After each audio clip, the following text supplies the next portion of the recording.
Hapunten sadayana Pak dosen ini rada telat masuk, kemudian rada loading wae itu Pak, gangguan mungkin. Ya.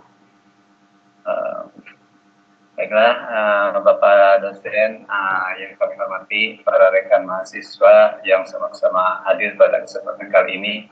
Insya Allah pada kesempatan kali ini kami akan membahas tentang strategi rekrutmen dan seleksi pegawai di MTS Al Hidayah ditinjau dari tinjauan Islam. Nah, seleksi itu mengandung makna atau arti bisa memilih, menyaring, kemudian juga kegiatan pemilihan untuk mendapatkan yang terbaik. Kemudian seleksi adalah proses pengambilan keputusan untuk memilih individu yang akan mengisi suatu jabatan yang didasarkan penilaian terhadap seberapa besar karakteristik individu yang bersangkutan sesuai dengan yang dipersyaratkan oleh jabatan tersebut. Menurut Hasibuan, seleksi adalah suatu kegiatan pemilihan dan penentuan pelamar yang diterima atau ditolak untuk menjadi pendidik dan tenaga kependidikan di sebuah lembaga. Nah, kenapa diadakan seleksi? Tujuannya adalah yang pertama, tujuannya adalah untuk mengisi kekosongan jabatan dengan personal yang memenuhi persyaratan.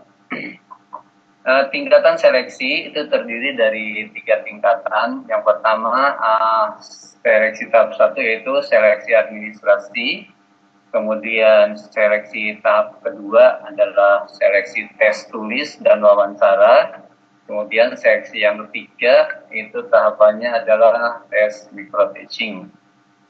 Itu adalah tahapan-tahapan seleksi dalam penerimaan suatu guru misalnya atau tenaga administrasi. Tahapan seleksi, satu seleksi administrasi diantaranya adalah formulir pendaftaran, kemudian juga surat lamaran, diantaranya juga harus menyertakan fotokopi ijazah serta sertifikat pelatihan atau kursus yang dimiliki. Kemudian daftar riwayat hidup atau kurikulum, kemudian surat keterangan berkelakuan baik dari kepolisian, selanjutnya ada surat keterangan sehat dari dokter, kemudian pas foto yang sesuai dengan permintaan, kemudian fotokopi kartu tanda penduduk, kemudian surat keterangan pengalaman kerja. Itu diantara seleksi administrasi yang harus disertakan seorang pelamar.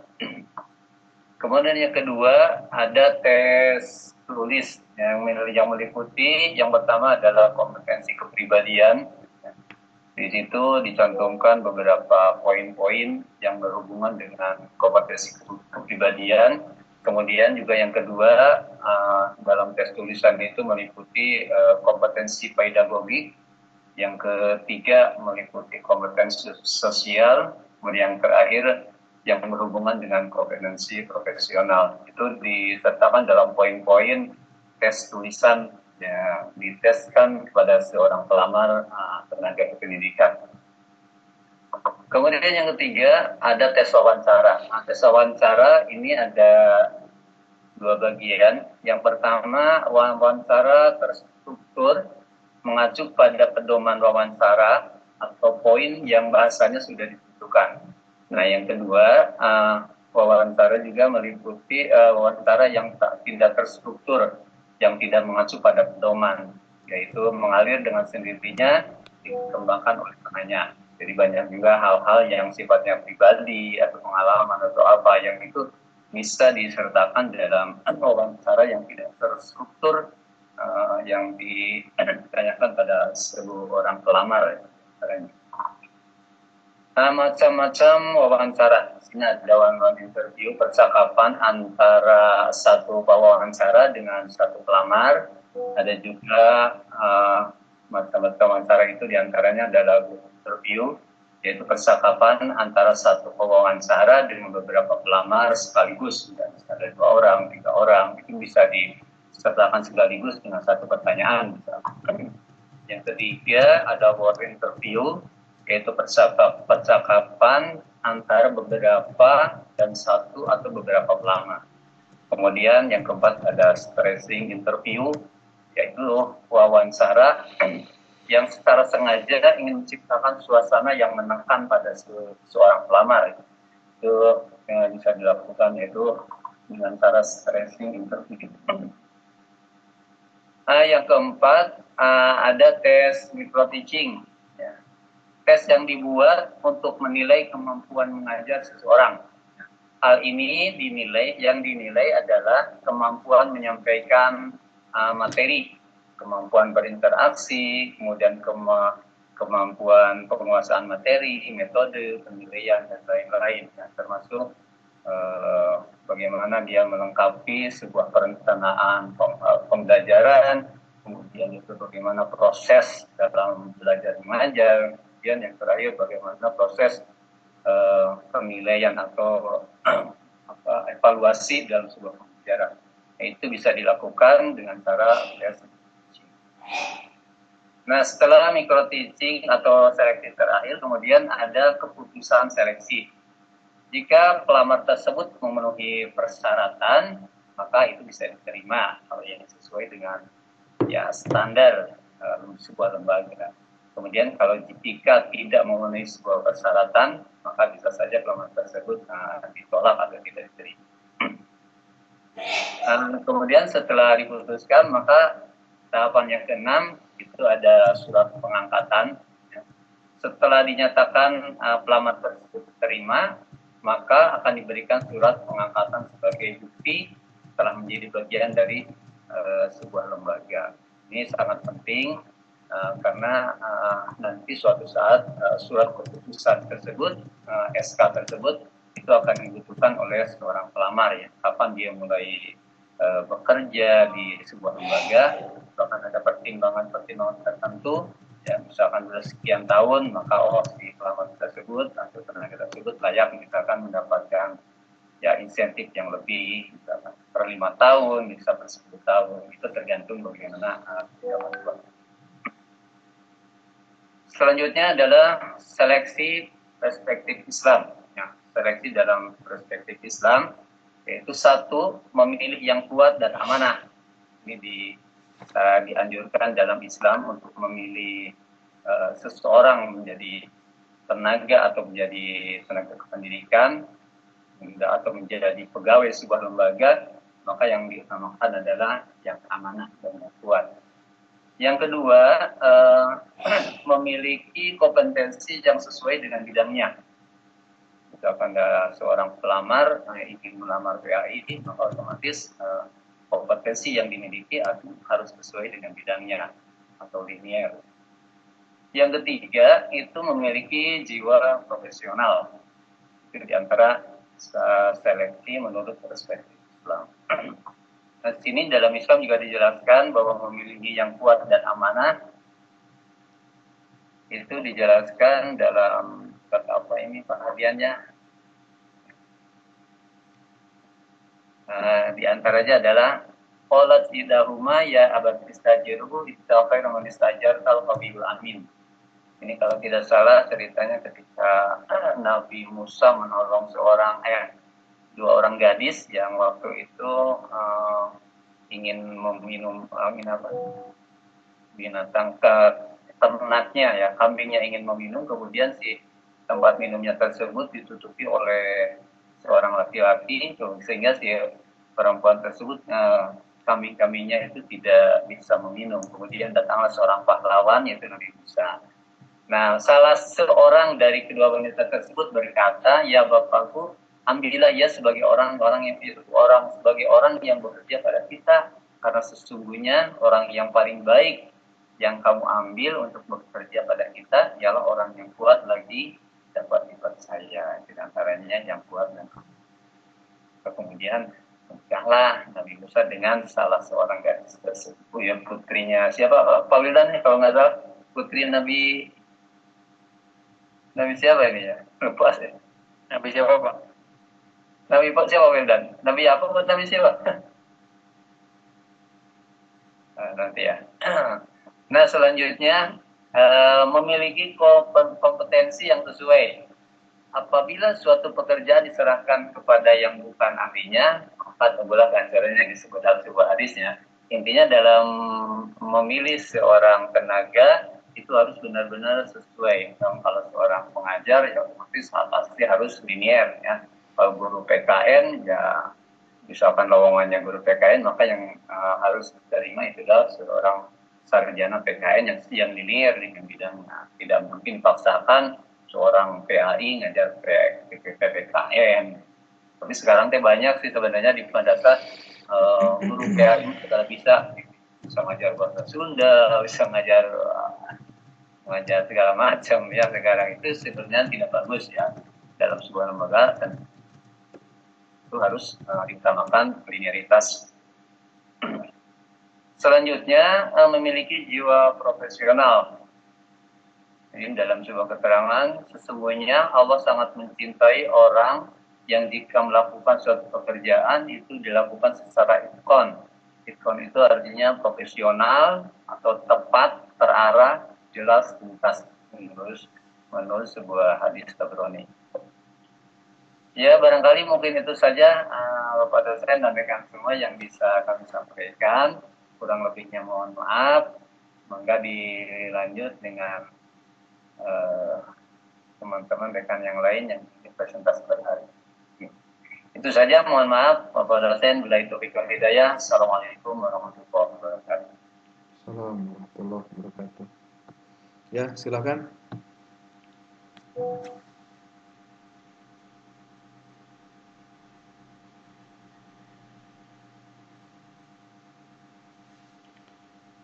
Silakan Bapak Ibu. Ibu-ibunya nggak ada ya? Oke.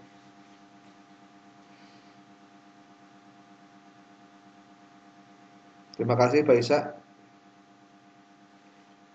Gimana yang lainnya? Ya, mangga silakan.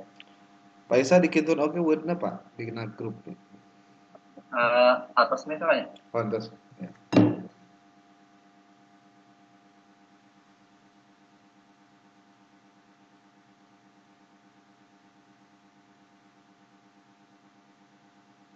Lima PDF-nya Pak. Oh, PDF-nya. Bisa kenapa? Ya. Kedap. Silakan Bapak-bapak.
Assalamualaikum Pak Isa.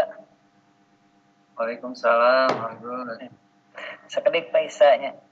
Tapi ini berkaitan bukan masalah dengan pegawai, walaupun tadi itu kepegawaian karena ini berbasisnya di MTS ya. Yang saya tanyakan, apabila ada yang mau masuk itu dari siswa ini Maya, sekolah ke MTS Al Hidayah yang Pak Isa pegang itu, apakah ada seleksinya juga Pak Isa? Seleksi ada bagus, walaupun memang sekolahnya seleksinya tidak seketat yang lain. Jadi seleksinya terbatas karena memang siswanya istilahnya belum bisa membuang siswa ya. Jadi otomatis ya diseleksinya ya sebatas siswa tersebut memenuhi standar sebuah lembaga, misalkan ya minimal bisa sholat, terus bisa bacaan sholat, bisa baca Al-Quran gitu. Jadi tidak sebatas misalkan oh ini mah tidak. Kalau yang lain kan misalkan pendaftar 100 yang nerima 20, nah itu kan seleksinya ketat itu bagus ya. Jadi memang seleksi mah diadakan, tapi untuk sifatnya pengkelompokan kelas saja. Oh ini mah kelasnya sudah lancar baca Al-Qurannya di kelas A. Gitu. Oh ini baru kurang lancar ya masuknya kelas B. Itu mungkin bagus. Ya. Terus itu kan ke siswa. Kalau misalkan ke guru untuk mengisi slot karena ini berbasisnya kan kalau MTS itu ya berkaitan dengan Islam, pernah nggak ada seleksi buat guru gitu tata cara baca Qurannya gitu? Misalkan kita mengambil guru yang mengajar di pelajaran umum, ada nggak dites dulu nggak bacaan Qurannya karena dikhawatirkan gitu guru yang ada di kita ada yang ngetes karena ini berbasis sanawiyah nggak MTS kan berkaitan dengan sekolah Islam, dikhawatirkan di antara guru kita itu ada yang nggak bisa baca Quran. Pernah nggak kita ada seleksinya yang suka tidak? Ada bagus. Kalau baca Quran mah ya harus wajib lah, bisa sholat sama baca Quran mah itu mah udah wajib ya tiap guru masuk ke lembaga ke MTS yang minimal itu syaratnya yang harus ada, karena seorang guru matematik atau guru IPA itu tetap harus istilahnya mengajarkan karakter ke siswa, karena sebelumnya misalkan ada baca Quran bersama-sama, maka minimal guru tersebut harus bisa membimbing anak-anaknya gitu, walaupun sifatnya ya misalkan baca Qurannya dipandu di kantor gitu ya pakai speaker, nah si guru tersebut itu harus bisa baca Al-Quran sama sholat. Cuma wajib bagus. Ya. Tadi Pak Isa melihat di hadis yang dibacakan tadi, idza wusidal amru ila ghairi ahlihi pangtadiri sya'ah, mungkin itu yang diriwayatkan oleh Imam Al-Bukhari, yang apabila di sini kan ada artinya aja gitu ya, mungkin Arabnya seperti itu kalau nggak salah. Iya betul Pak Ustaz. Apabila suatu pekerjaan diserahkan kepada orang yang bukan ahlinya, maka tunggulah kehancurannya.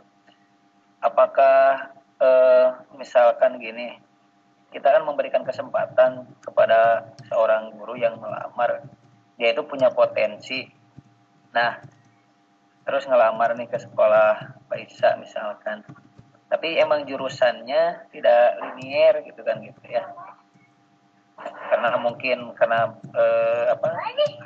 kuliahnya atau dan lain sebagainya. Apakah guru tersebut yang mempunyai keahlian akan tetapi sebab ijazahnya aja yang tidak sesuai, itu masuk di kategori nggak dalam penyeleksian? Untuk sementara kalau misalkan masih ada waktu, bagus ada lamar yang lebih linier, itu biasanya kami mengutamakan yang linier terlebih dahulu ya. Jadi misalkan ada kekosongan guru yang kosongnya di tengah-tengah, ya itu maka misalkan di share di medsos, ada lowongan kerja dengan ketentuan persyaratan sebagai berikut. Nah, diutamakan yang linier terlebih dahulu, walaupun misalkan ada, ini mah gurunya misalkan guru matematik tapi pintar bahasa Inggris, tapi ijazahnya bukan bahasa Inggris, maka biasanya kami mengutamakan yang dari pendidikan bahasa Inggris dulu ya gitu. Karena segoreng-goreng dari pendidikan minimal ya dia sudah tahu lah bagaimana cara proses pembelajaran, cara pembuatan administrasi. Karena banyak kan sekarang misalkan yang ahli bahasa Inggris yang ya misalkan ke Pare 1 tahun itu kan lebih pas ya bahasa Inggrisnya bagus ya. Tetapi dalam administrasi, dalam misalkan dari kekuasaan grammar itu biasanya lebih menguasai yang jurusan pendidikan bahasa Inggris. Bagus ya, kecuali kalau misalkan tidak ada sama sekali ya daripada tapi sifatnya itu biasanya sementara sih, jika kalau misalkan kosong tidak yang lebih baik diimpal oleh guru yang ada dulu, dipegang. Kalau misalkan jamnya masih cukup, itu biasanya dipegang dulu oleh guru yang lain yang bisa mengisi kekosongan tersebut sambil kita menunggu mencari guru yang linier. Itu biasanya bagus. Mungkin nih Pak Agus bisa lebih. Kalau saya kan nggak punya sekolah gitu, jadi nanya-nanya ke Pak Isa gitu, berbagi gitu. Terima kasih Pak Isa. mangga nu sanesna. Tapi kalau ada hal-hal yang lain saya tanyakan lagi. Terima kasih. Assalamualaikum. Mangga. Salam.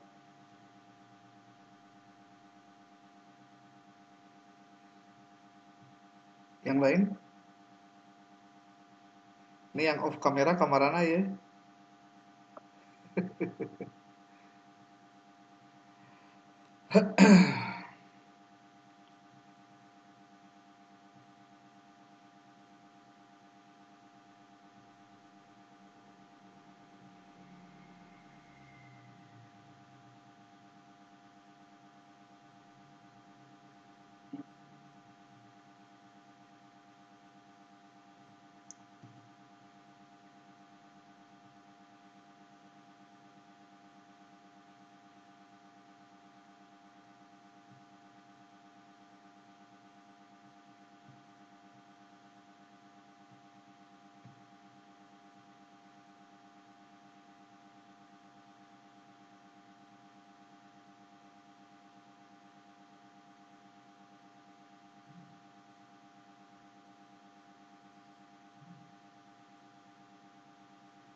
Yuk, lanjut Pak.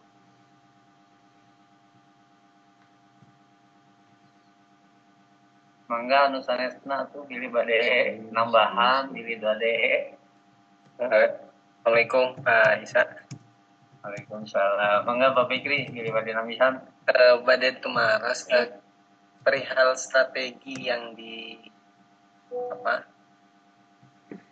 digunakan oleh lembaga Pak Isa MTS Al Hidayah ketika guru yang untuk meminimalisir guru yang ingin keluar gitu. Karena kita sering temui ya bahwa gejala-gejalanya biasanya gurunya jarang masuk gitu ya. Jarang masuk kemudian tiba-tiba ngasih surat resign gitu kan, itu kerepotan ketika kita dapat informasi mendadak harus mencari penggantinya. Nah, ini strateginya kayak gimana ketika guru itu supaya tetap bertahan gitu, agar tidak menjadi masalah bagi lembaga kita, agar supaya tidak kerepotan begitu. Terima kasih, itu bisa. Ya, memang sekarang teh dilema Pak Fikri ya, ketika soalnya gimana ya, walaupun misalkan kita sudah didesain, misalkan udah ada fakta integritas, sudah ada perjanjian, kontrak segala macam misalkan ya, kita sebelum masuk kontrak ini selama sekian tahun kita boleh misalkan mencalonkan diri jadi PNS segala macam, tapi pada akhirnya sekolah tidak bisa memaksa misalnya, tiba-tiba di tengah-tengah Pak punten Nabi mengundurkan diri kalasan ikut PPG Praja, itu kadang-kadang itu Pak Fikri ya. Mungkin di sekolah yang lain juga sama ya. Sekarang Pak punten di kalasan kita panggil P3K, ya itu banyak Pak Fikri ya. Walaupun sebenarnya dari awal sudah ada perjanjian segala macam ya. Nah, ini kita juga memang tidak bisa, kecuali mungkin ya setingkat apalah ya, kalau sudah bisa misalkan bisa mencukupi secara material gitu, secara materi, mungkin bisa menekan, oh kamu tidak boleh mencalonkan diri menjadi ASN misalkan. Kalau di kami mah sekolah yang seadanya belum bisa itu Pak Fikri ya. Ya sebenarnya untuk meminimalisir itu sudah dilakukan seperti itu ya, perjanjian dari awal mampus kontraknya misalkan selama 3 tahun tidak boleh keluar, tidak boleh ya melamar jadi ASN segala macam. Ya kok. Tapi ternyata kejadiannya banyak.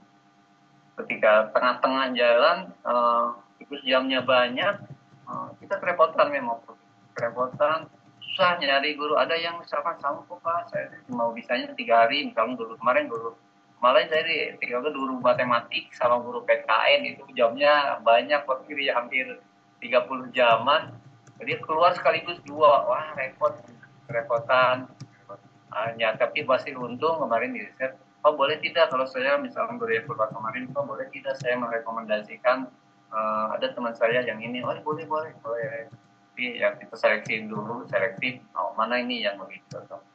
Ya ketika misalkan oh ini mah belum ngajar tapi baru keluar dia keluar kuliah, kebetulan adik kelas saya, ya alhamdulillah akhirnya ya guru tersebut bisa di handle gitu, tapi ada penggantinya. Tapi ketika memang susah nyari guru gak ada, ya gimana lagi ya, kita kerja keras gitu kemana-mana disebar begitu, siapa yang mau yang punya saudara ya. Itu mungkin cara mengatasi ketika guru ya memang di tengah-tengah jalan berhenti gara-gara ya seperti itu sifatnya yang tidak bisa kita juga tidak bisa menolak ya kalau alasannya apa ya ketiga ikut misalkan PPG Praja, sementara PPG Prajanya waktunya dari Senin sampai Jumat, ya udah nggak bisa dipaksa. Dan juga ada yang minta apa saya mau ini aja 3 hari, yang lainnya sama yang lain nggak bisa Bu, soalnya yang namanya ngajar nggak mungkin, misalkan ibu pertemuannya seminggu 2 kali, masa yang satunya ditimpa sama yang lain. Ya, akhirnya ya kita putuskan maaf nggak bisa kalau yang PPG Praja, yang P3 Pak ya udah keluarannya nggak bisa dipaksakan. Ngajar wah yang pengen ngajar Pak betah, misalkan sehari 2 hari ya nggak bisa. Itu udah pilihan. Mungkin itu Pak Fikri. Ya barangkali ada yang lain yang mau mendapatkan mana? Gimana Pak Fikri? Berarti bisa ketika ada guru yang yang tadi izin mengundurkan diri untuk mengikuti PPG, berarti itu ada faktor nggak, ada faktor yang menyebabkan si guru itu bisa memilih PPG dibanding bertahan di situ gitu. Apakah mungkin, mohon maaf ya, bisa apakah kesejahteraannya atau ada rekan yang membuat tidak nyaman begitu kan. Jadi upaya-upaya itu begitunya supaya tidak terjadi tadi itu gimana itu strategi? Ya sebenarnya dari awal mereka sudah bisa baca ketika masuk ke misalkan ke MTS Al-Hidayah, itu nominal yang diperoleh itu misalkan sekian, dia udah kebayang ya, udah kebayang memang tidak sesuai harapan mereka mungkin ya. Itu salah satu faktornya sehingga mereka lebih memilih misalkan yang honor di Diknas. Kalau di Diknas itu udah berapa tahun, baru 3 tahun itu dia sudah masuk Dapori, terus bisa langsung ikut diangkat P3K itu berarti jadi lebih cepat gitu kalau di Diknas. Kalau di Kemenag ya mengharapkan sesuatu bagaikan bulan kalau mengharapkan bulan gitu ya. Jadi ya, susah. Sementara kan PTG Praja itu yang ada cuma di sekolah negeri. Sementara di Kabupaten Bandung MTS negeri misalkan cuma 3. Jadi sudah bisa dibayangkan guru MTS itu ya bukan tidak mungkin ya. Harapan untuk jadi P3K itu sangat minim sekali. Akhirnya mereka banyak yang merapat ke SD, misalnya ke Diknas terutama, ada ke SMP, ke SMA, karena prospeknya lebih menjanjikan. Mereka 3 tahun, 4 tahun, 5 tahun itu udah masuk P3K. Banyak di guru saya juga Pak Fikri yang akhirnya tanpa pengetahuan kita dia ngajar di SD 2 hari, 3 hari, karena di kita misalkan ada waktu luang. Pada akhirnya tetap ditinggalkan. Itu Pak Fikri. Oke, terima kasih Pak Isa. Ya. Mohon maaf.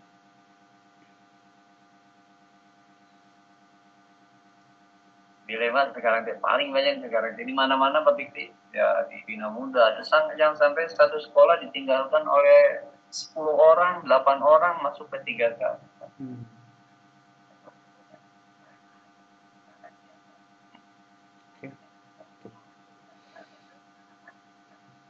Tema menarik Pak. Lanjut Pak.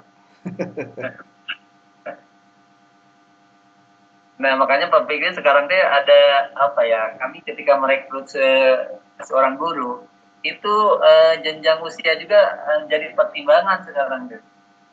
Yang pertama kalau umurnya baru keluar kuliah itu biasanya dia karena mungkin banyak informasi dari teman-temannya itu cenderung mereka itu lebih apa? Lebih ikut PPG Praja, Pak. Lebih ikut PPG Praja. Jadi ngelamar ke kita itu cuma ya persinggahan sebentar aja. Kalau gurunya memang baru 1 tahun 2 tahun baru keluar kuliah. Makanya sekarang jadi guru kami biasanya yang tentang usianya, oh ini usianya udah ya sekitar 28 30 itu biasanya sudah tidak seperti itu, ya sudah istiqomah. Ini memang keinginan untuk mengajar di sekolahnya udah kuat. Biasanya sekarang ada pertimbangan seperti itu. Jadi tidak mengutamakan guru yang baru keluar sekolah. Nah, soal pengalaman kemarin ada beberapa guru yang ngelamar, wah ini masih grace kan tadinya berpikir ya pengalaman, oh ini masih grace tenaga baru, wah masih fresh gitu. Memang semangat ngajarnya bagus, ternyata baru 3 bulan gitu udah keluar kayak gitu aja. Itu barangkali Pak. Betul ini. Ya mungkin karena masih labil mungkin ya yang fresh graduate itu ya masih muda, belum tahu dunia luar Pak pikirnya kehidupan sebenarnya. Jadi guru-guru strawberry gitu ya bisa ya. Kemarin strawberry itu gimana Pak? Iya, ketinggalan kan salah rakyat tapi mudah busuk. Strawberry mah gitu di Gitu. paling ya tahu ge. Ya. Ya Mirarian kamu mari abi lulus PPG teu dicanak ah. Mirarian mah anu ciga kalapa paisa kayak ngajar mah kuat di kitu kieu ge nya. Terus ya emang harus apa yang dikatakan Paisa Pak Fikri kan gitu ya, dilema juga kita teh di sebuah yayasan gitu, apalagi ya kalau berbicara masalah kesejahteraan mungkin ya terutama kesejahteraan dan juga kenyamanan mungkin itu teh ya. Kalau yang masih muda-muda mah bawa nuturkeun jodona kan gitu ya bisa saja ya. Kak Fikri itu karena jodohnya di Nagreg salah jadi betah di apalah ya Fikri ya.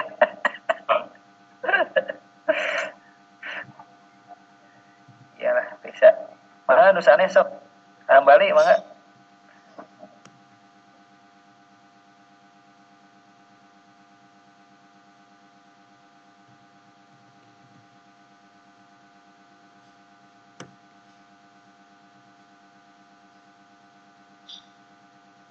So kayaknya Pak Hambali perlu diteliti Pak Isa karena PPG-nya nggak diambil gitu ya. Nah ini apa nih yang jadi pertimbangannya gitu. Ya mungkin bisa bagi pengalaman Pak Hambali, silakan Pak Hambali.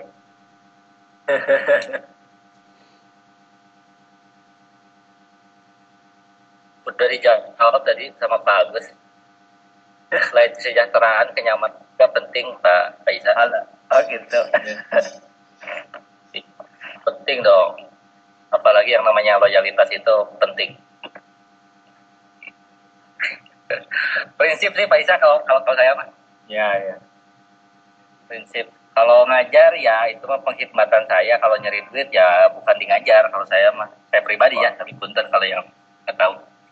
Nah, takut gitu dengan guru TOA toh. Jadi ngajar itu cuma hobi saja ya. Nyari duit mah di luar.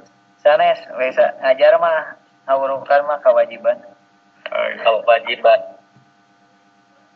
Mantap tuh. Kalau punya guru prinsipnya juga gitu, wah mantap. Hari Hambali mah atas kelasnya teras para wali itu benten. Jadi terus mengenal masalah berkah jantan kita tak bisa.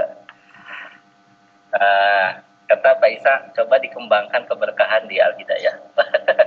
Kata guru-guru teh kengeng karomah di kepala sekolahnya. Amin. Kada saya diajarkan hal istighosah ya Mang Hambali.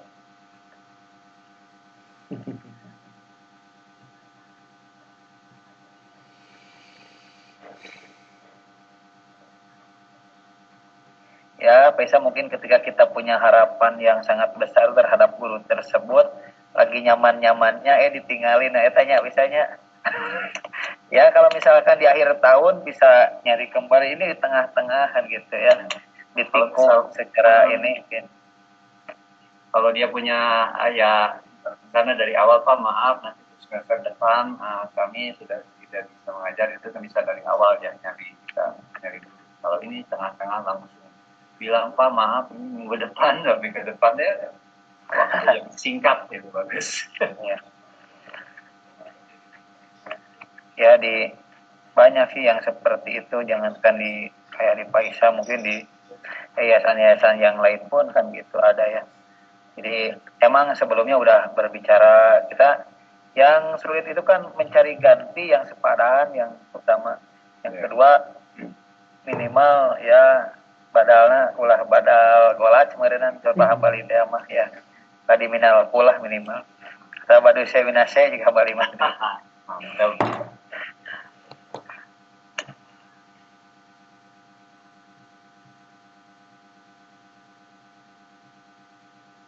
Ya mungkin Pak Haji, karena tidak ada lagi yang menambahkan atau bertanya, mungkin maka kami serahkan ke Pak Haji.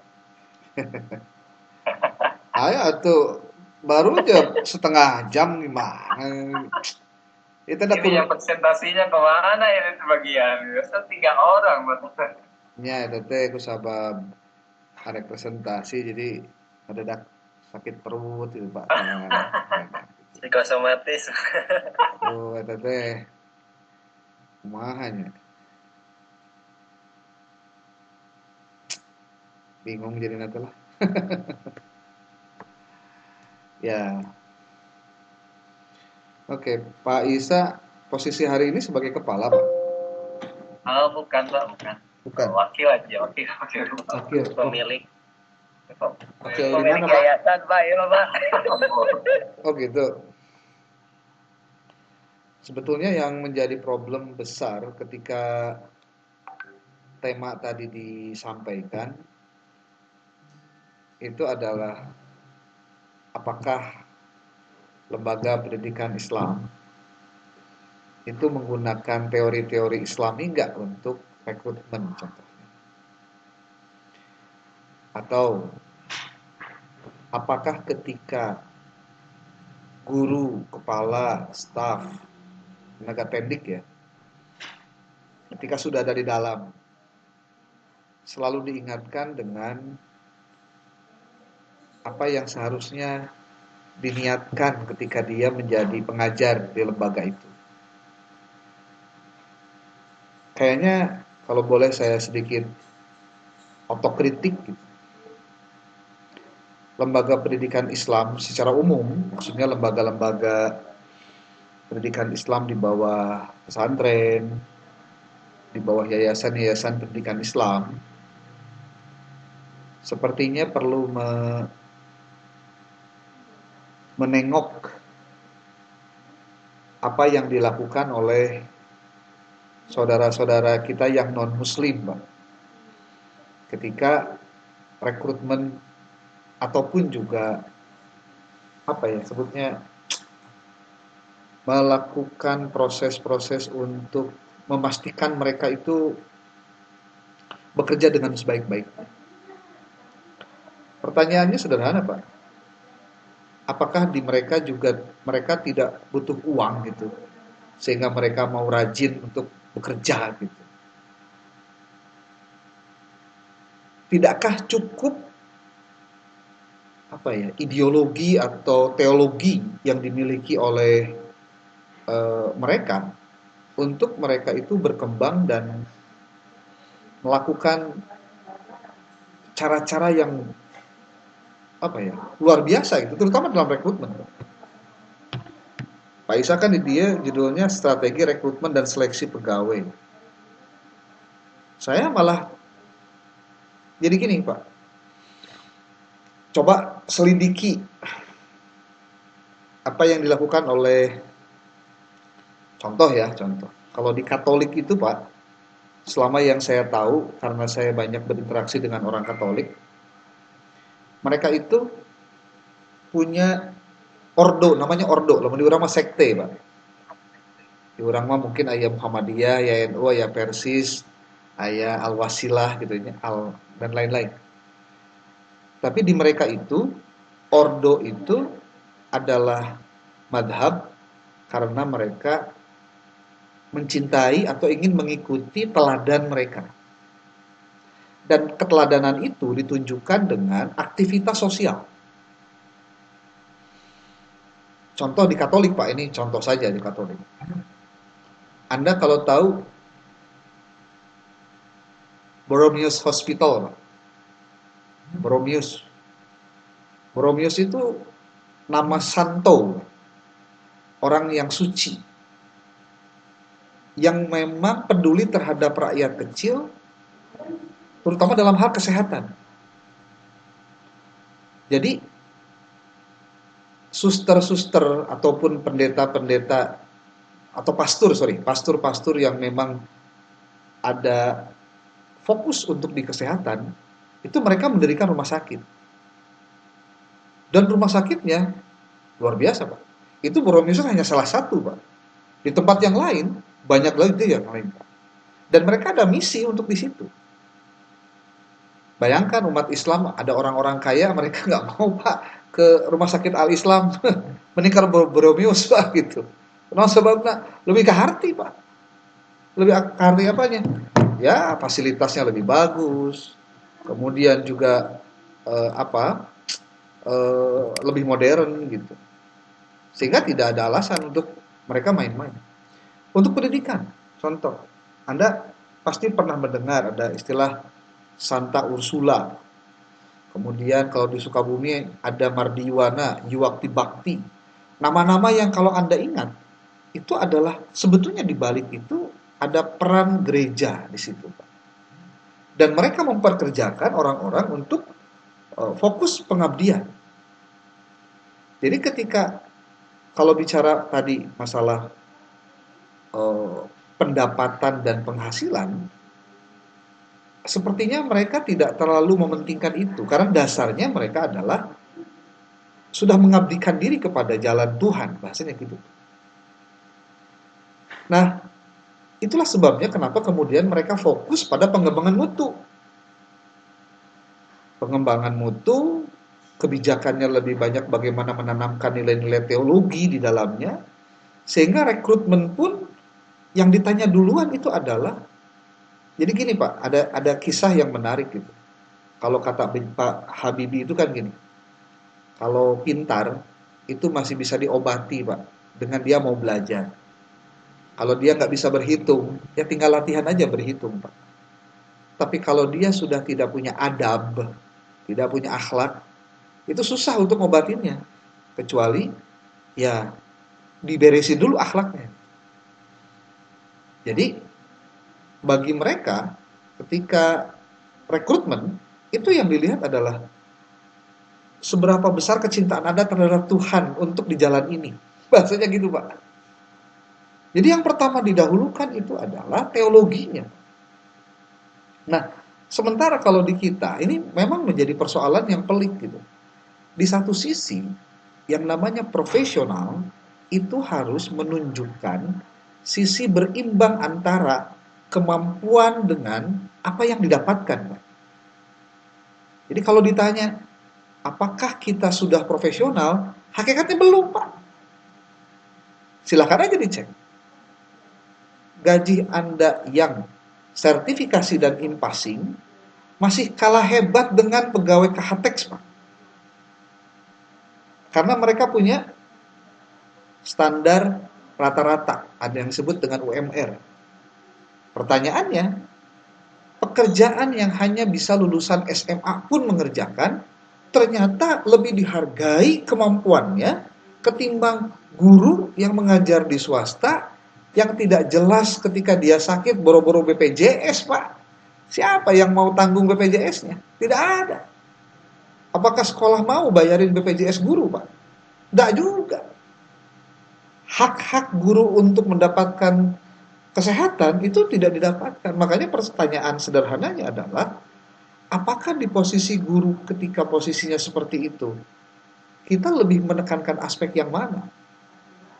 Jadi kalau misal Anda mencari penghidupan di guru, nanti bakal banyak kecewa. Benar, Pak. Kenapa?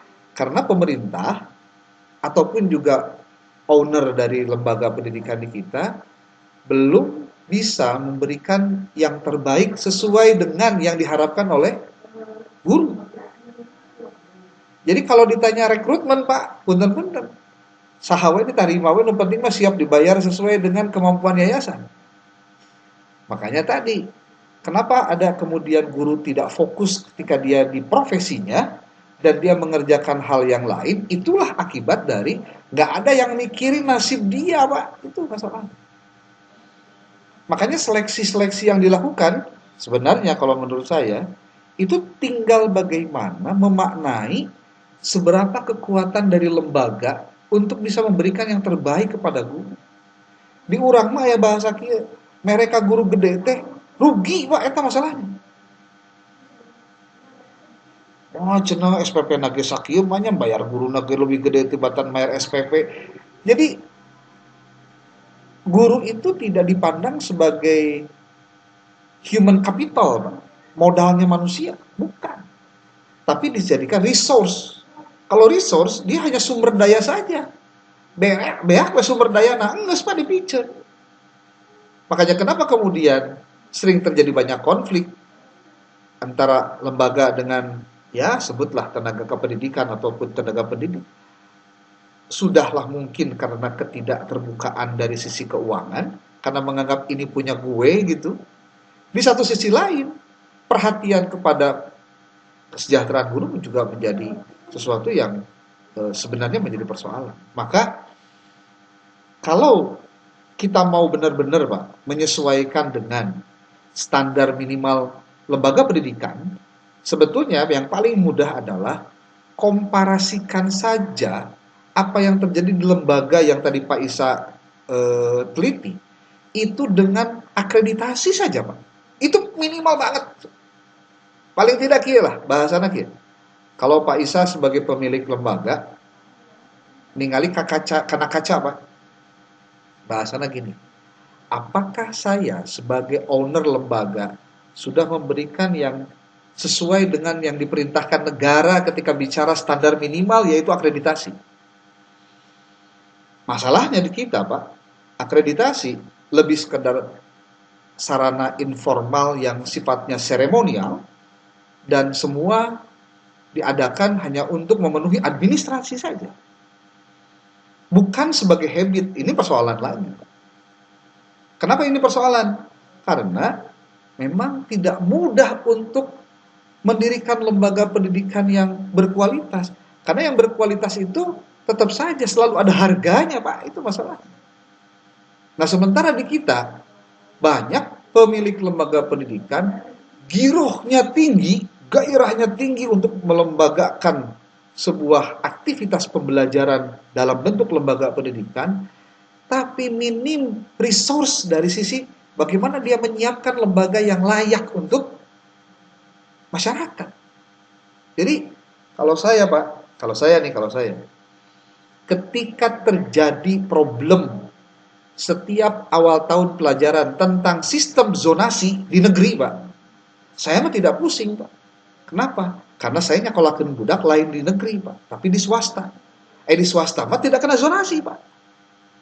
Nah, tetapi kenapa masyarakat di kita masih memilih negeri dan selalu jadi bahan pembicaraan dan isu ketika di awal tahun pelajaran terkait PPDB dan sistem zonasi?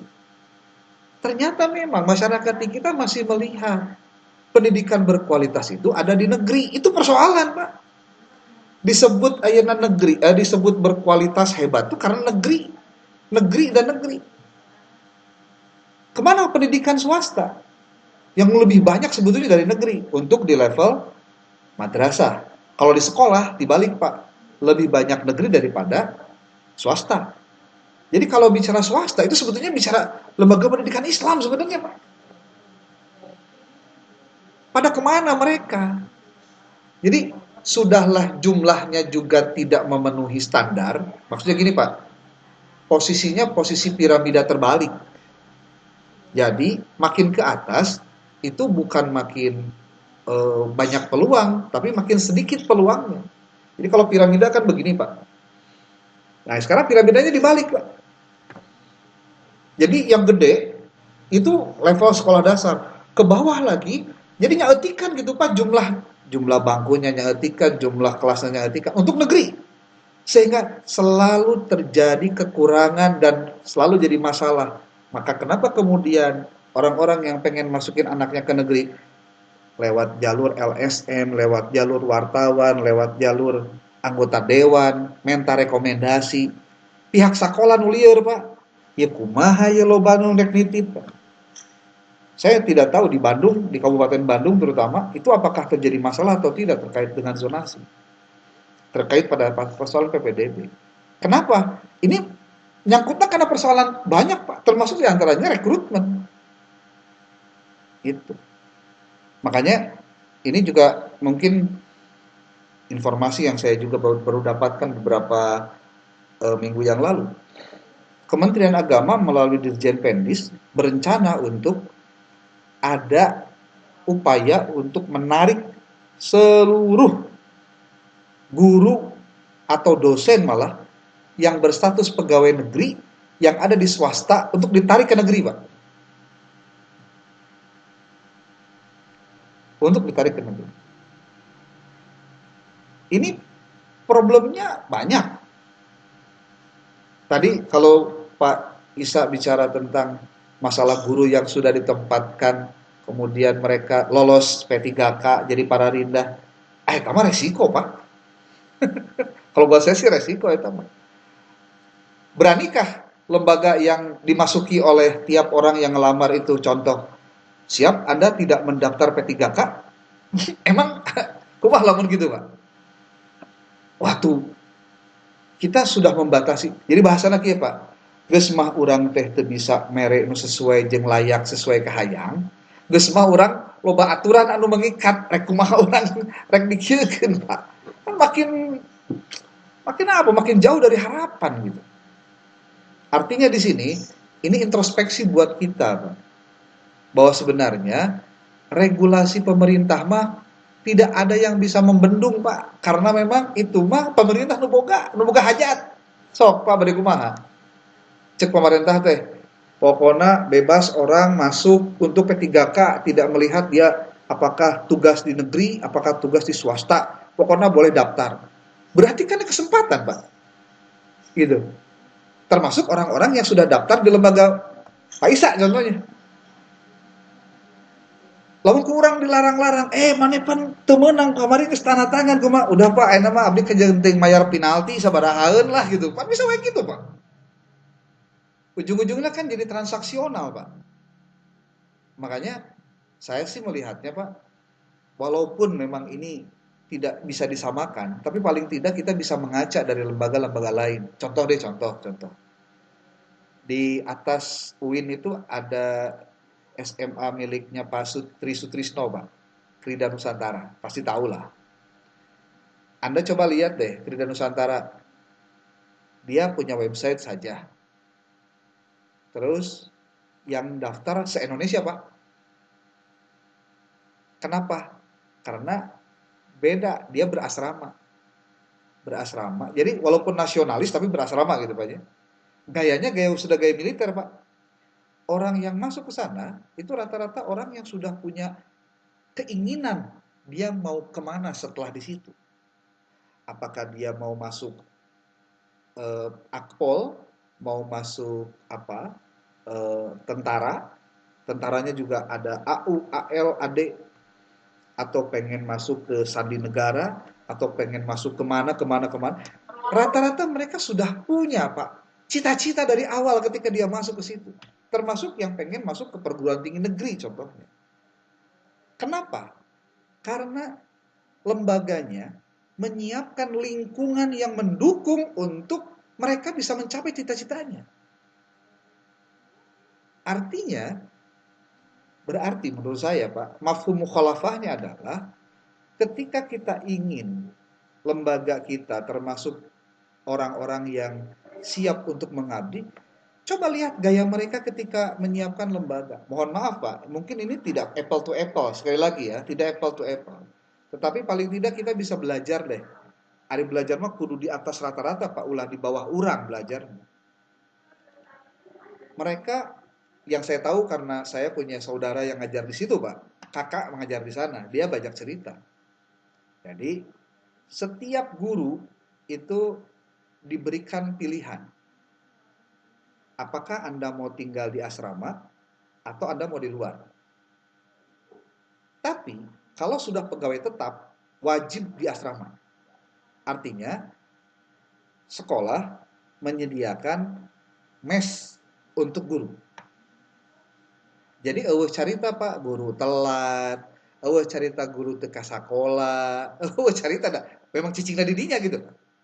Satu, dua, standar penggajiannya itu mengikuti penggajian pegawai negeri.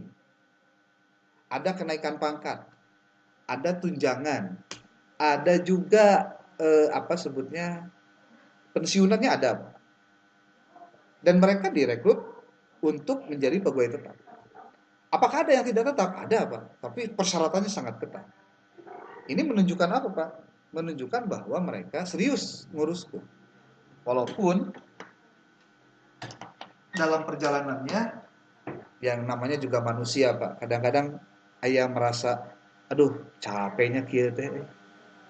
Aduh, leutik kurang ini contohnya. Itu ada perasaan-perasaan gitu.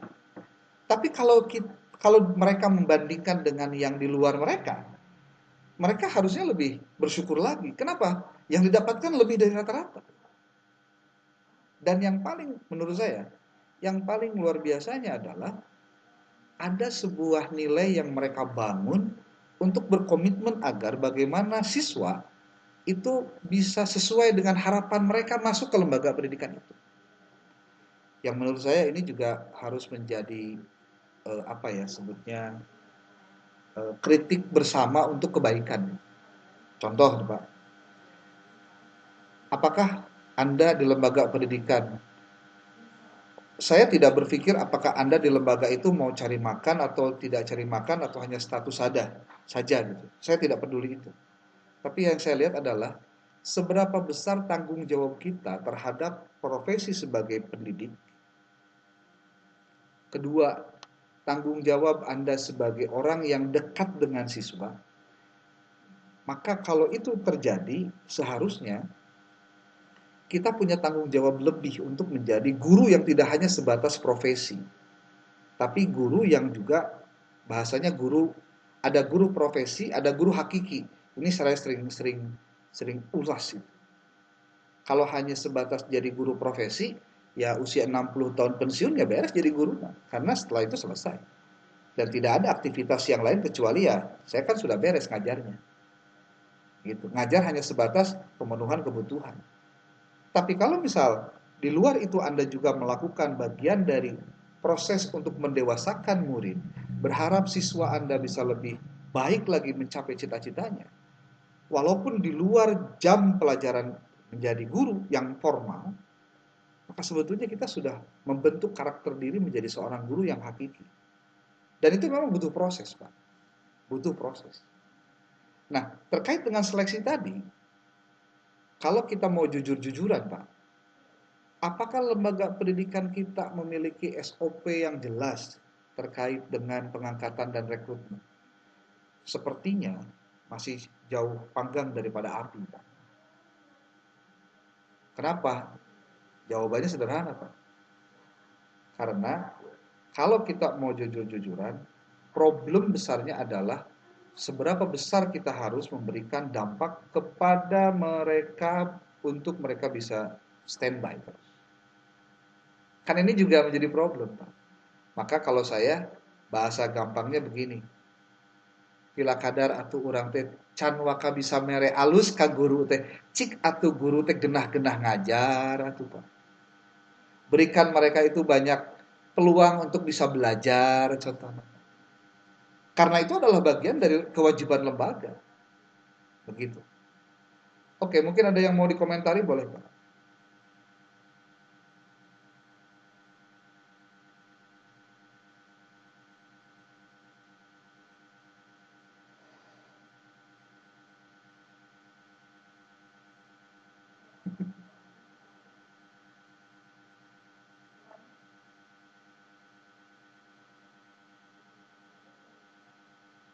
Ada?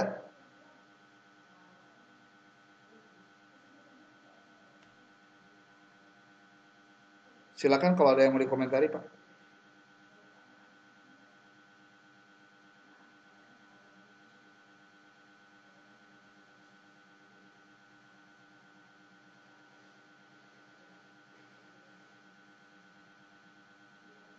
Tidak ada. Oh, si kena ke pengajian sadayana ya, mah ya.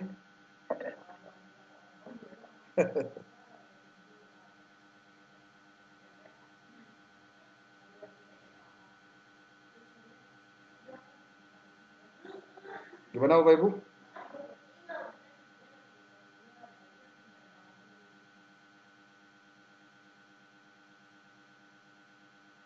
Halo, gimana ya? Ingat. Ada Pak Hadir. Mangga, Pak Dok sedikit. Ya. Sebetulnya masih belum puas tadi pertanyaan yang ke Pak Isa yang tadi upaya-upaya itu. Jadi apa yang mesti kita lakukan supaya tidak ada tadi kebutuhan rasa amannya gitu ya, kebutuhan fisiologisnya yang dipenuhi dulu atau gimana agar guru itu tidak tiba-tiba keluar gitu. Kalau saya Pak, jadi gini, kalau lembaga yang sudah ada tapi belum berkembang itu dalam artian jumlah siswa belum banyak, SPP juga kalau untuk swasta juga belum bisa rekrut banyak atau besar gitu. Memang kita hanya berharap bahwa mereka cukup dari orang-orang yang hanya punya waktu untuk mengajar. Ya, sebutlah rekrut orang baru daripada pekerjaan yang lain belum ada, udah ngajar dulu aja.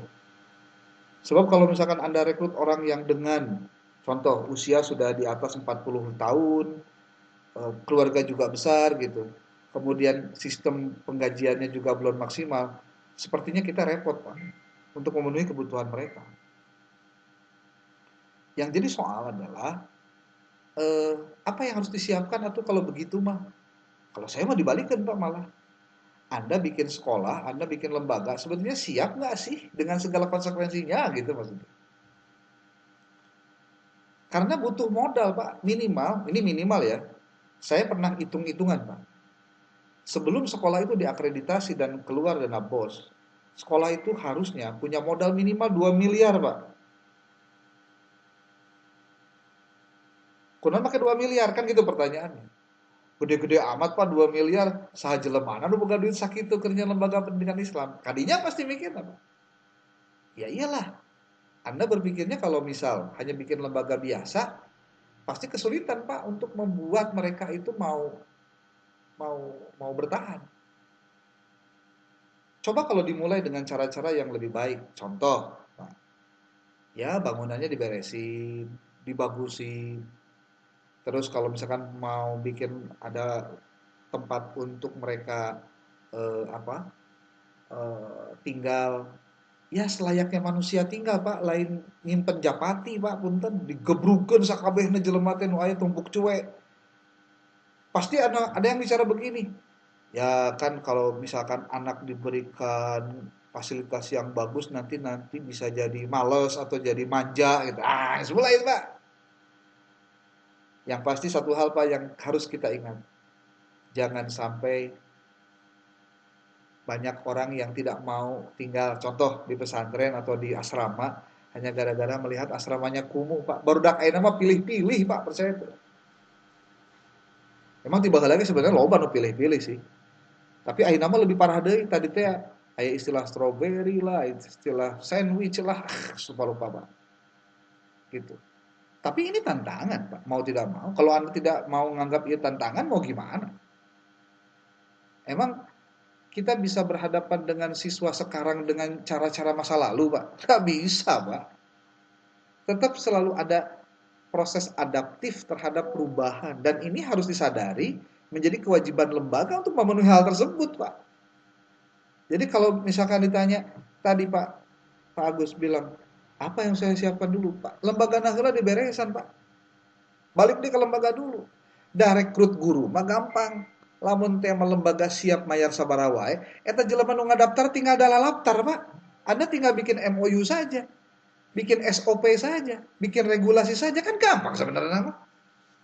Kenapa hari ini banyak guru nu karek diasup terus NP3K terus keluar gitu. Hanas kurang diterima baheula nyawa-nyawa keluar. nyok itu mah kurang moal ditarima baheula. Nya teu bisa kitulah. Karena ada jelema, Pak. Setiap orang itu selalu memilih apa yang lebih baik daripada setiap orang itu punya pilihan dan dia selalu memilih apa yang terbaik buat dia. Dan kita tidak pernah tahu apa yang terbaik buat dia. Pertanyaan dibalikkan, sudahkah kita memberikan yang terbaik untuk orang itu? Jadi kalau dia mencari apa yang dia inginkan, itu karena dia sudah tahu pilihan dia bisa memenuhi kebutuhan dia. Itu. Sok ayeuna kieu lah di antara Anda nih. Di antara Anda nih ya. Punten. Kenapa Anda masih bertahan hari ini di tempat Anda sekarang? Apakah jawabannya Pak yang anu anyar mah cantang tuh si anu ayeuna? Boleh jadi begitu. Atau abdi mah ngabdi we, Pak. Apa namanya? Alhamdulillah hari itu mah berarti tidak ada tuntutan lain. Silakan ya stay di situ. Apakah Anda bisa berkembang dengan tempat hari ini? Berkembang atau tidak? Kalau saya selalu begitu berpikirnya, Pak. Kalau di tempat hari ini tidak berkembang, malah nu aya malah bikin kitanya jadi kerdil, ya saya cabut, Pak. Kalau saya pribadi, Pak. Saya mah pengalaman jadi orang itu ya bahasanya pindah-pindah pekerjaan, Pak. Tim itu jadi guru, Pak. Tim itu jadi guru ya, guru SD, Pak.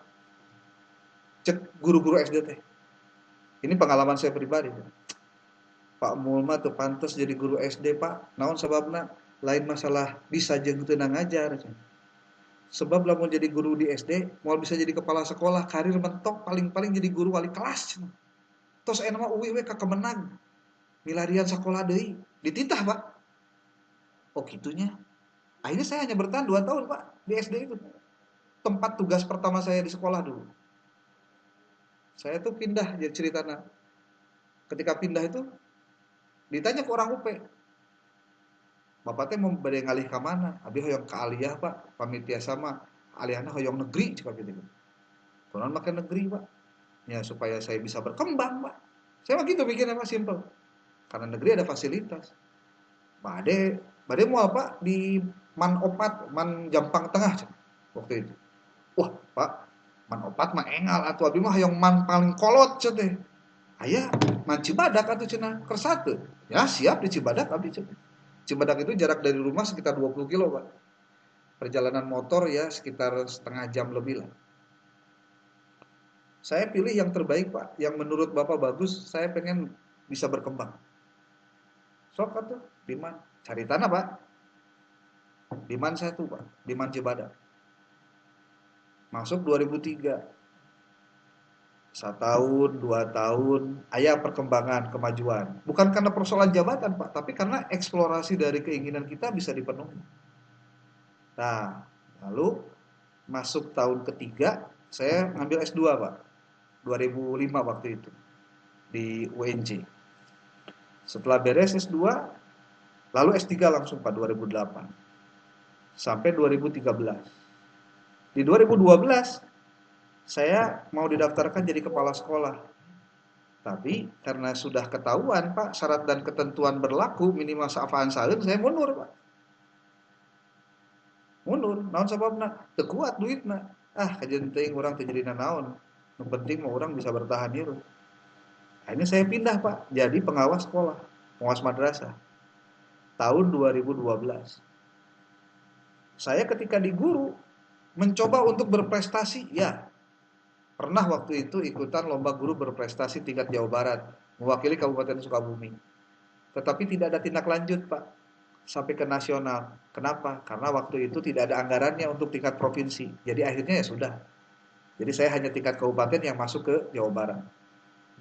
Itu tahun 2008 atau 2009. Ketika di pengawas, tereksplorasi, Pak, kemampuan karena memang sesuai dengan pilihan. Wah, iya akademik saya dilatih ya. Naon? Ya, pembinaan, supervisi, workshop, seminar. Itu kerjaan saya, Pak. Setiap waktu itu. Akhirnya bisa memberdayakan. Paling tidak saya punya prestasi-prestasi yang membuat sekolah itu akreditasi naik, guru-guru memahami tentang bagaimana menyusun perencanaan pembelajaran, pelaksanaan pembelajaran, termasuk penilaian pembelajaran, termasuk bagaimana tips untuk meningkatkan jumlah siswa, branding madrasah, dan lainnya. Itu kerjaan saya tiap waktu. Karena memang tugasnya seperti itu. Sampai akhirnya 2017, mencoba peruntungan lagi, ikut lomba pengawas berprestasi tingkat nasional. Dari 34 provinsi, 5 yang ditarik, Pak. Diambil hanya 5. Dari 5 itu, saya akhirnya jadi juara 5, Pak. Juara 5, tahun 2017. Beres dari situ, Pak, ingin berkembang lebih lanjut. Ceritanya, ingin berkembang, karena ternyata di pengawas capek, Pak. Capeknya naon? Capek perjalanan. Karena ngorak keneh, Pak. Usia waktu itu di bawah 40 tahun, sudah jadi pengawas. Di titah teh tempatnya jararauh, Pak. Jompang Kulon, Surade, yang perjalanannya itu 3,5 jam sampai 4 jam, Pak, dari kota Sukabumi. Waktu habis di situ, Pak. Karena setiap bulan saya datang ke sana, nginep 4 hari dari Senin sampai dengan Kamis, Jumat baru pulang. Itu kerjaan saya setiap bulan, Pak, untuk kebinaan-binaan itu. Ya akhirnya saya mencari lagi, ya akhirnya saya ke Balitbang, Pak. Dari pengalaman-pengalaman itu, ya karena kebetulan, sekali lagi, karena kebetulan saya bisa memanfaatkan suasana dan situasi sebagai pegawai negeri, akhirnya tidak ada yang bisa nolak, Pak. Walaupun pimpinan itu pernah nyaram saya ulah kemana-mana. Ketika saya di Aliyah, itu ingat sekali, Pak. Ketika mau S2 saja, yang bareng Pak Muksin di mana? Di Bandung 2006, itu kan saya lagi kuliah S2, Pak, di Jakarta. Itu kepala sekolah saya bilang begini, almarhum Pak Haji Mahmud. Pak Mul mantos we jeung Bapak di dieu sahade atuh nu ngagentosan Bapak teh engke mun Pak Mul kuliah deui mameureun kumaha pan ayeuna lagi nuju kuliah lin cenah gitu. Tos lah di dieu we cenah gitu. Tong ka mana-mana. Saya orangnya kan bedegong, Pak. Bedegong teh dalam artian begini. Ah, Pak Haji teh. Ari abdi mah alim jabatan-jabatan nu kinten-kinten jadi merusak potensi abdi gitu. Abdi mah hoyongna nyobian ieu mah kuliah nyobian. Nya lamun lulus alhamdulillah, lamun teu lulus berarti nya abdi mah standby we meureun kuliah ke Jakarta gitu. Sampai akhirnya ya diizinkan walaupun berat gitu. Termasuk ketika saya mau mutasi ke pengawas, itu juga kepala sekolah juga rada-rada temerean. Tong mengkorak ini jadi pengawas mah kewe geus rada kolot saeutik cenah ayeuna mah geus jadi guru heula ke jadi kepala sekolah dan lain-lain. Tetep, Pak, ngalarang. Tapi kan orang ngobrolnya aja yang benar, Pak. Paling tidak kita berbicara dengan sesuai dengan kapasitas orang yang kita hadapi. Nah, maksud saya begini. Eta mah meureun ku sabab Pak Mul mah pegawai negeri we jadi bisa pindah-pindah gitu. Saya balikan, Pak. Kalau memang itu karena pegawai negeri, kenapa tidak semua pegawai negeri bisa melakukan apa yang saya lakukan? Ini ternyata bukan persoalan jabatan itu atau karena saya pegawai negerinya kemudian yang lain tidak bisa ngikutin. Kalau mau sebetulnya bisa, Pak. Tapi faktanya nggak begitu. Ketika orang-orang yang sudah jadi pegawai negeri itu menurut Anda genah dan lain-lain, itulah sebabnya mereka itu ada di zona nyaman. Nah, ini problem juga nih. Ketika ada di zona nyaman, orang tidak lagi berbicara peningkatan kapasitas. Tapi bagaimana memperlama posisi nyamannya di zona itu. Maka posisi zona nyaman itu no growth in comfort zone. Tidak ada pertumbuhan di zona nyaman. Itu membuat kita harus berpikir keras, Pak. Kalau ternyata posisi kita masih ada di posisi yang ada di situ-situ saja, sebetulnya tidak ada masalah, Pak. Tapi apakah posisi Anda di situ itu memberikan kesempatan Anda berkembang lebih hebat lagi? Pertanyaannya sederhana, Pak. Apakah orang-orang yang mau direkrut oleh Anda untuk terlibat menjadi guru di tempat Anda adalah orang-orang yang mau mengembangkan dirinya? Mengembangkan dirinya itu gimana? Seperti Anda hari ini kuliah. Yang kedua, meningkatkan kemampuan atau kecakapan atau kompetensi deh kalau zaman ayeuna mah. Coba ukur diri sendiri. Apakah ketika Anda sudah menjadi guru di tempat Anda sekarang tinggal, sudah seberapa persen peningkatan dari tahun ke tahun terkait dengan kemampuan Anda jadi guru? Apalagi sekarang sudah dengan kecerdasan buatan, AI. Kemampuan apa yang akan Anda tawarkan untuk Anda jadikan bagian dari cara Anda memperlihatkan kompetensi Anda? Jadi lamun tema si A di tempat Anda, Pak Isa ya contohnya. Orang tuh kenal Pak Isa tuh karena kemampuan apa? Dan itu harus diasah terus, Pak. Kalau tidak, akan hilang oleh zaman dan Anda akan dilupakan. Gitu. Karena apa? Karena tidak ada yang bisa tanda petik ya, dikembangkan yang Anda miliki. Maksud saya, kompetensi itu seperti halnya keimanan, Pak. Yazid wa yankus, kadang naik, kadang kurang. Tapi kalau tidak diasah, ya pasti yankus terus, Pak, daripada Yazid. Dan ini membuat tantangan kita lebih hebat lagi. Jadi kalau misalkan sudah jadi guru, tidak mau lagi banyak baca, tidak lagi mau beli masalah, tidak mau belanja masalah, untuk dia menghadapi persoalan-persoalan yang pelik, ya dia akan tetap jadi guru, tapi gurunya ya guru yang itu-itu juga. Jadi siapa tadi? Pak Agus ya. Saran saya, tanya dulu ke diri kita, Pak. Kalau Anda di lembaga pendidikan dan Anda jadi ownernya, pastikan bahwa Anda sudah mempersiapkan untuk memberikan yang terbaik. Susah, Pak. Da abdi mas ayana. Berarti orang-orang yang Anda rekrut pun harus diobrolan. Bahasana kieu, Pak. Kalau misalkan guru yang Anda rekrut belum Anda bisa berikan sesuatu sesuai dengan kebutuhannya, maka jangan larang-larang dong kalau dia itu mengerjakan yang lain di tempat yang lain untuk kebutuhannya. Tapi dengan catatan, Anda berikan izin dia untuk melakukan itu dengan harapan kalau misal Anda diminta untuk full dulu di tempat Anda, dia siap. Itu hanya bisa diselesaikan dengan komunikasi non formal, Pak. Bukan komunikasi formal. Jadi tinggal ngobrol baik-baik aja. Contoh deh, orang ngopi yuk, beri ngobrol baik kata. Lain sekolah teh butuh bantuan didinya supaya ya budak ya lulus ANBK nu HD ya bisa dibantu tuh. Kadang-kadang persoalannya selesai di meja makan atau di tempat ngopi, Pak. Bukan karena ada surat tugas diberikan kepada Pak Fikri untuk bantu mereka guru-guru nih untuk begini. Susah, Pak. Kadang-kadang inilah yang harus menjadi strategi dari lembaga pendidikan untuk berhadapan dengan persoalan-persoalan tadi.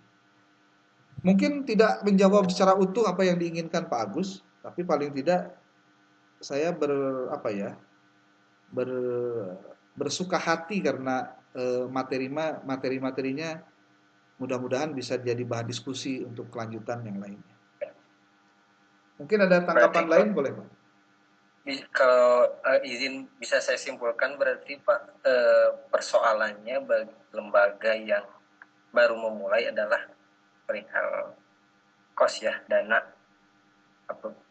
Jika bagi lembaga yang sudah berkembang atau sudah maju, itu persoalannya adalah mau apa tidak mempertahankan investasi pendidik atau tenaga pendidikan. Ya, gini aja deh. Lamun teu boga modal, ngobrol lah atuh jeung jelema nu boga modal. Kita atuh Pak ngobrolna. Di kita teh banyak orang-orang kaya yang bingung Pak duitnya dikamaranekeun eta teh.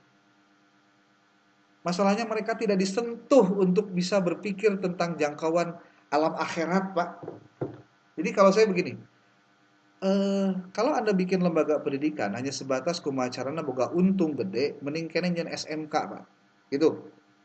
Tapi kalau Anda ingin lembaga pendidikan itu menjadi investasi Anda di akhirat, membawa kebaikan banyak untuk kebaikan-kebaikan di akhirat, Anda bisa bikin lembaga pendidikan yang lebih banyak memberikan daya kualitas yang hebat. Dan itu harus diobrolin Pak dengan orang-orang kaya yang punya duit, yang mereka teh bingung eta ngainvestasikan. Jadi Anda tinggal ngomong aja. Mau investasi yang untungnya berlipat-lipat dan tidak putus walaupun Anda sudah mati? Wah, kan gitu, Pak. Itu kudu make dalil. Argonya tetap muter, argo amal atau pahala Anda tetap muter walaupun Anda sudah meninggal, mau nggak? Gimana? Ya udah, ilmu yang bermanfaat. Caranya gimana? Bikin lembaga pendidikan. Pakai audit yang profesional. Gitu atuh, Pak. Jadi supaya orang yang mau invest juga, dia tidak khawatir duitnya dikorup, Pak. Di orang makan gitu.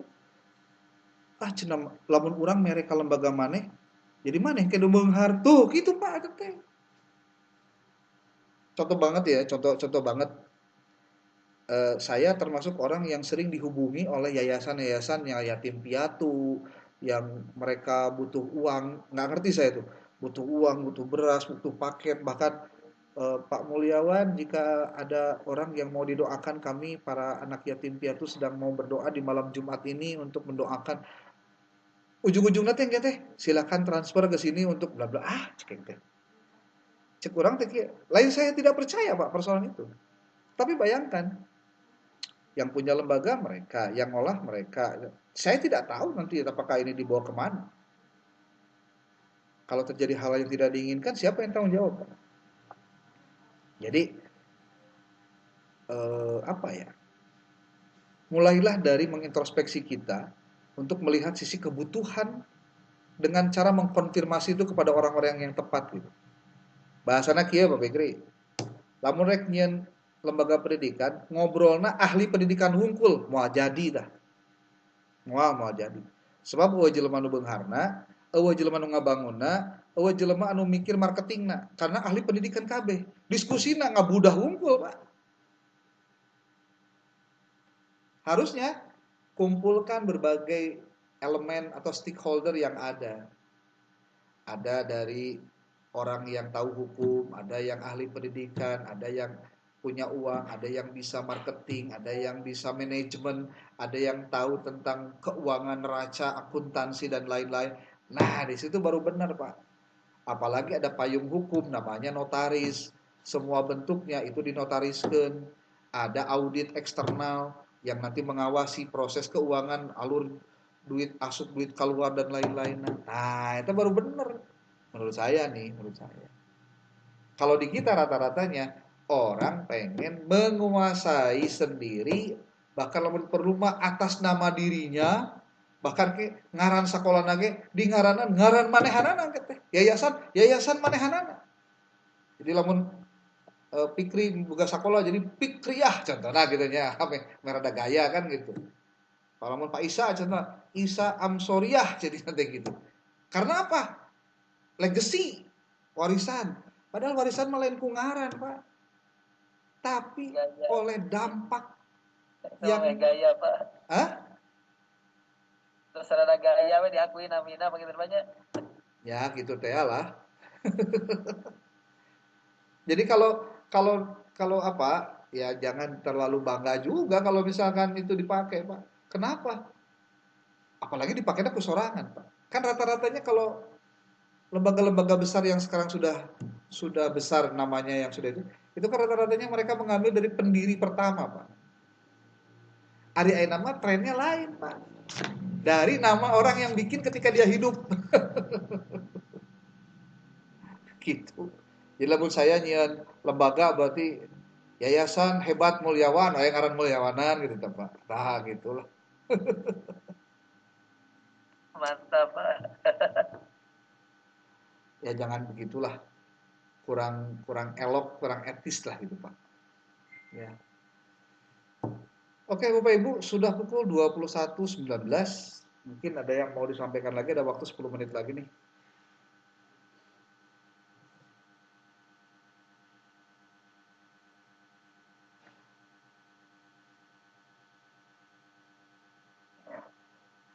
Ya, luar biasa Pak pengalaman hidupnya, biar bisa ditiru sama kami-kami.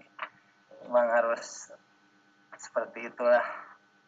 Semoga kami juga bisa mengikuti jejak dan langkah Bapak yang luar biasa. Prinsipnya bukan untuk ditiru, Pak. karena Anda tidak bisa niru saya. Kenapa? Karena beda zaman deh Pak, mesti bisa. Anda itu punya jalan sendiri, saya punya jalan sendiri.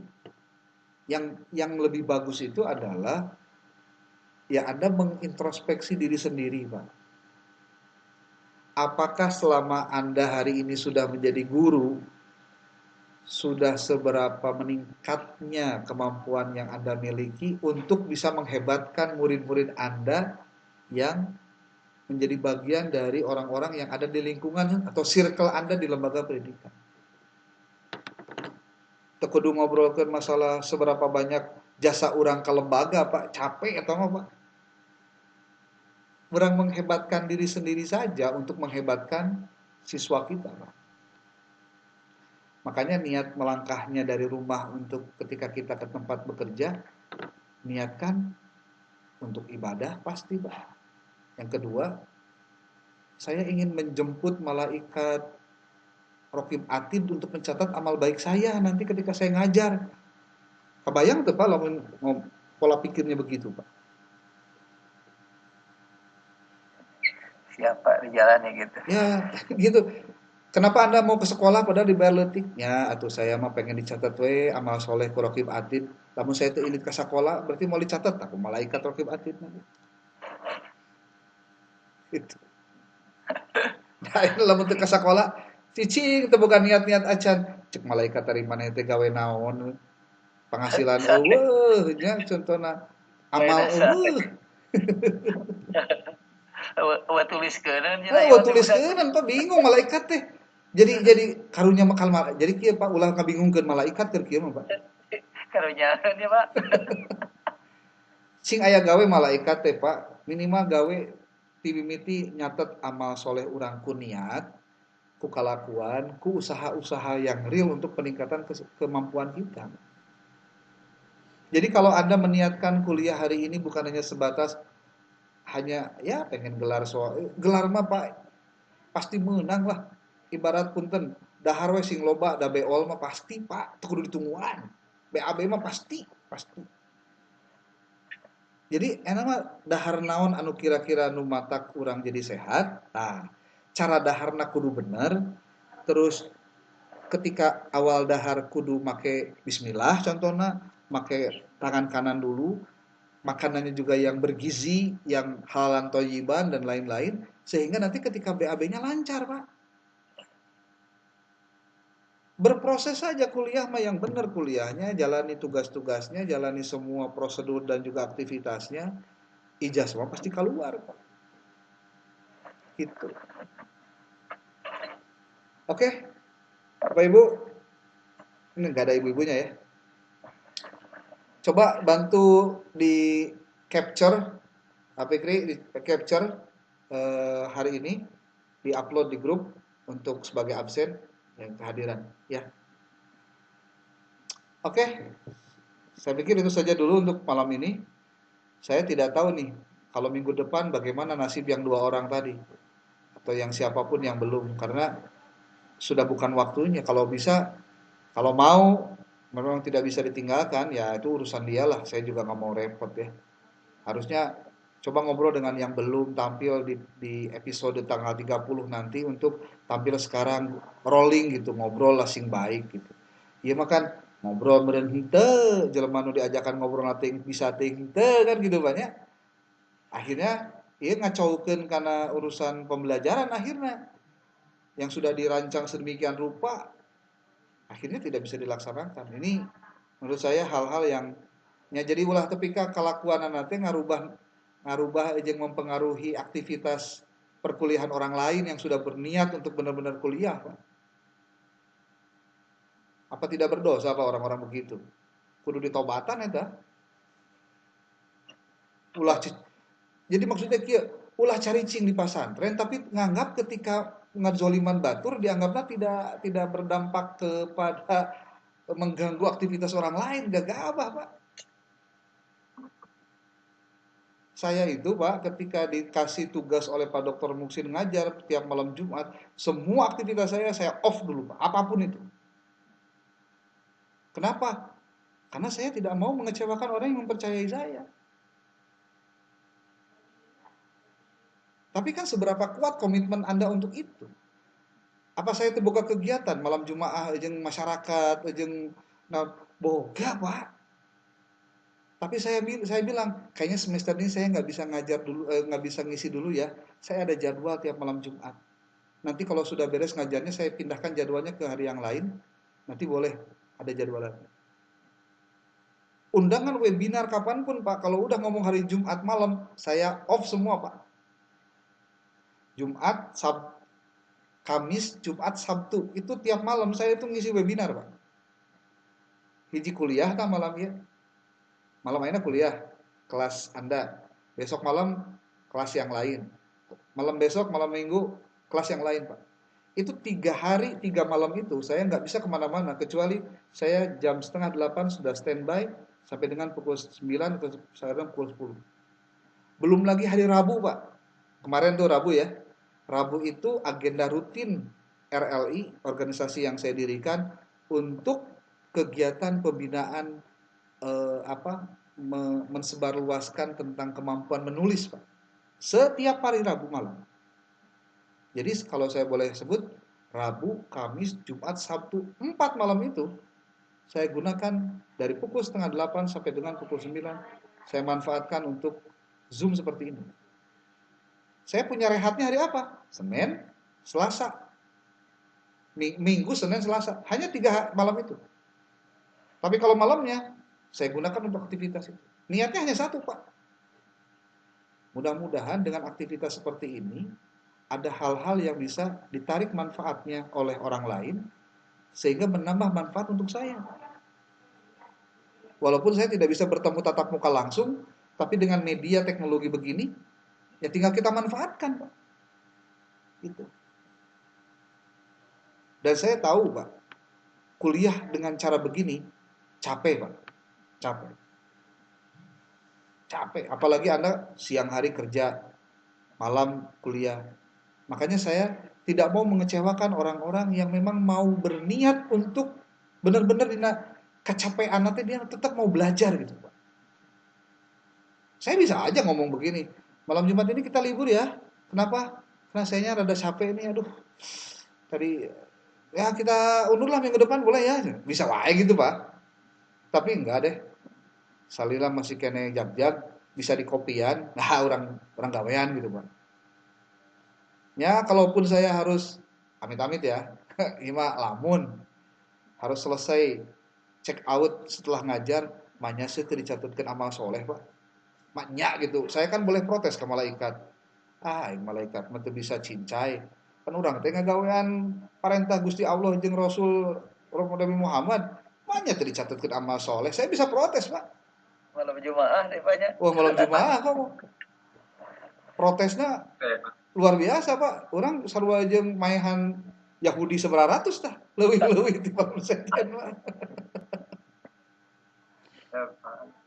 Ya, kumaha niat sih Pak? Kumaha niat orang? Kalau Anda berusaha untuk menjadi lebih baik, paling tidak lebih baikkan dulu kitanya Pak. Caranya banyak belajar hal-hal yang memang belum kita pelajari. Sambil mengukur apakah selama ini apa yang sudah kita berikan kepada murid kita itu bisa lebih baik, membuat mereka lebih baik atau tidak.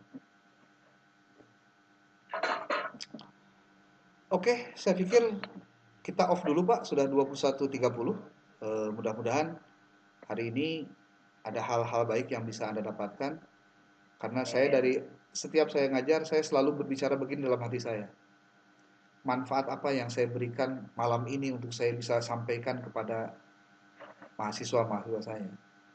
Karena dari manfaat itulah, kalau untuk kepintaran saya tidak meragukan Pak. Anda bisa buka internet, Anda sudah hebat dari awal. Tapi Anda ketika dikumpulkan dalam satu majelis seperti ini untuk menambah kebaikan, saya pikir inilah manfaat yang akan lebih baik lagi di masa yang akan datang. Sekali lagi terima kasih Pak Isa sudah presentasi hari ini, dan mohon disampaikan kepada teman-teman Anda yang lain. Minggu depan berarti kita minta untuk dimaksimalkan semuanya. Presentasinya jangan terlalu panjang saja, 10 menit atau 8 menit tiap orang. Selesai langsung tanya jawab. boleh tanya jawabnya ditulis di chat, dan saya selalu pastikan untuk bisa standby dalam memahami, mengikuti perkuliahan dengan Zoom seperti ini. Oke, terima kasih. Billahi taufiq wal hidayah, wallahu muwaffiq ila aqwamit thoriq. Assalamualaikum warahmatullahi wabarakatuh. Waalaikumsalam.